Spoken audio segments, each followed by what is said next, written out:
Heute gibt's das ultimative Dino-Wettrennen. Ein Rennen? Mit echten Dinos? Die rennen doch schon lange nicht mehr. Nicht wirklich, aber in unserer Fantasie.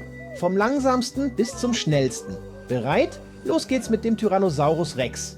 Der König stampft mit ungefähr 25 Kilometer in der Stunde los. 25? Hahaha, da kann ich ja rückwärts schneller schleichen. Naja, er ist halt riesig. So groß wie ein Schulbus. Da kommt's auf Stil an. Nicht auf Tempo. Und da kommt der Dilophosaurus angerannt, ca. 40 Kilometer in der Stunde. Ist das der mit dem wackeligen Hütchen auf dem Kopf?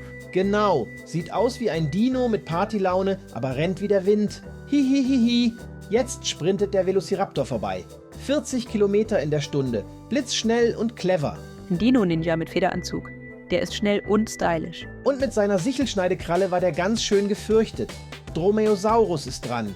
45 bis 50 Kilometer in der Stunde. Ein echter Wieseldino. Hihi, klingt wie ein Dino auf Rollschuhen. Der hat's faustdick hinter den Krallen. Da flitzt Trodon, klein, schnell, super schlau, bis zu 50 Kilometer in der Stunde. Also ein Superhirn mit Turbobein. Vielleicht würde er beim Wettrennen auch noch Matheaufgaben lösen.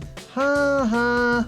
Jetzt kommt Deinonychus angerannt. 55 Kilometer in der Stunde. Der sieht aus wie Velociraptors großer Bruder mit noch mehr Power. Und war genauso wendig. Ein echtes Sprintpaket.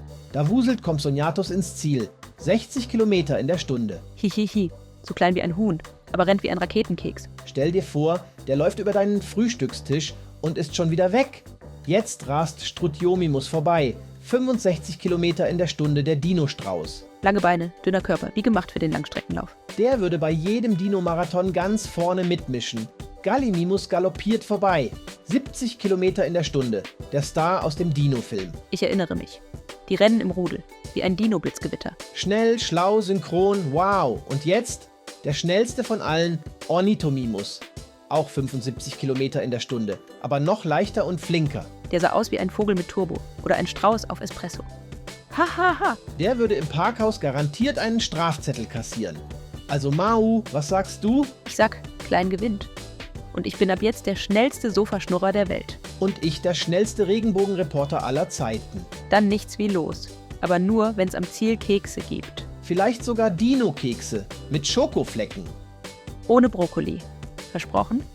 Ole duli, duli duli, love it. Ole duli duli.